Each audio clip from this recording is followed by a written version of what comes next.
Assalamualaikum warahmatullahi wabarakatuh. Bismillahirrahmanirrahim. Alhamdulillahi rabbil alamin. Wassalatu wassalamu ala asrafil anbiya wal mursalin wa ala alihi wa sahbihi ajmain. Segala puji bagi Allah yang maha pengasih dan maha penyayang, yang telah melimpahkan rahmat dan nikmat yang tak terhingga kepada kita semua. Salawat dan salam semoga tercurah kepada junjungan kita Nabi Muhammad Sallallahu Alaihi Wasallam serta kepada keluarga dan sahabat-sahabatnya. Penyerahan diri kepada Allah menurut Futuh Al-Ghaib karya Syekh Abdul Qadir Al-Jailani adalah konsep yang mendalam dan menyentuh inti ajaran tasawuf. Dalam kitab ini, Syekh Abdul Qadir Al-Jailani menjelaskan bahwa penyerahan diri kepada Allah bukan sekadar perbuatan atau sikap lahiriah, tetapi juga melibatkan totalitas batiniah yang mengakui ketergantungan penuh kepada Allah sebagai satu-satunya sumber kehidupan. Makna penyerahan diri secara mendalam. Penyerahan diri kepada Allah dalam pandangan Syekh Abdul Qadir Al-Jailani mencakup seluruh aspek kehidupan, baik itu fisik, pikiran, maupun hati. Penyerahan diri yang dimaksud bukanlah tindakan yang dilandasi oleh ketakutan atau kepasrahan tanpa kesadaran, tetapi merupakan pilihan sadar yang datang dari pemahaman mendalam bahwa segala yang terjadi di dunia ini adalah kehendak dan takdir Allah. Al-Jailani mengajarkan bahwa seorang hamba harus mampu melepaskan segala bentuk ketergantungan pada selain Allah. Ketika seorang hamba menyerahkan dirinya kepada Allah, dia menyerahkan seluruh keinginannya, segala bentuk harapan dan keputusan hidupnya kepada Allah dengan keyakinan bahwa apapun yang diberikannya adalah yang terbaik. Penyerahan diri dalam bentuk tunduk dan ikhlas. Di dalam Futuh Al-Ghaib, Syekh Abdul Qadir Al-Jailani menggambarkan penyerahan diri ini dalam bentuk tunduk sepenuhnya kepada takdir Allah yang disebut dengan ikhlas, ketulusan.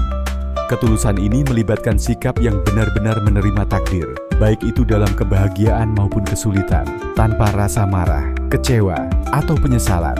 Penyerahan diri kepada Allah mengarah pada keyakinan bahwa segala sesuatu yang menimpa seorang hamba adalah bagian dari rencana Allah yang lebih besar dan penuh hikmah. Al-Jailani menegaskan bahwa untuk bisa mencapai tingkat penyerahan diri yang sejati, seseorang harus terlebih dahulu membebaskan dirinya dari segala bentuk keterikatan pada dunia, baik itu harta, kedudukan, atau hubungan yang bisa menggoyahkan hatinya dari keikhlasan dan ketundukan kepada Allah. Melepaskan ego dan kesombongan. Dalam Futuh Al-Ghaib, Syekh Abdul Qadir Al-Jailani juga menyebutkan bahwa salah satu penghalang terbesar dalam penyerahan diri adalah ego dan kesombongan. Seringkali manusia merasa dirinya lebih mampu atau lebih baik daripada orang lain, atau bahkan merasa bisa mengendalikan takdirnya sendiri. Al-Jailani mengingatkan bahwa penyerahan diri yang sejati hanya dapat tercapai ketika seseorang menghilangkan rasa kesombongan dan ego, serta menerima kenyataan bahwa segala sesuatu, bahkan hidup dan mati, berada di tangan Allah. Proses ini mengajarkan bahwa seorang hamba harus selalu merasa kecil dan lemah di hadapan Allah, menyadari bahwa segala sesuatu yang dimiliki adalah amanah darinya. Inilah bentuk dari penyerahan diri yang sempurna, pengakuan terhadap kelemahan diri dan ketergantungan total kepada Sang Pencipta. Menyerahkan diri dalam ibadah, Syekh Abdul Qadir Al-Jailani menekankan bahwa penyerahan diri kepada Allah juga tercermin dalam praktik ibadah sehari-hari. Sholat, puasa, zakat, dan segala bentuk kebaikan yang dilakukan haruslah dilandasi dengan niat yang ikhlas dan pengabdian yang tulus. Tidak hanya fisik yang menyerah kepada Allah, tetapi juga hati dan pikiran. Dalam setiap ibadah, seorang hamba harus merasa dirinya tidak lebih dari sekadar seorang hamba yang tidak memiliki kekuatan apapun tanpa pertolongan Allah. Penyerahan diri dalam ibadah juga berarti menerima bahwa segala bentuk ibadah yang dilakukan adalah bentuk syukur kepada Allah, bukan untuk mendapatkan pahala atau imbalan.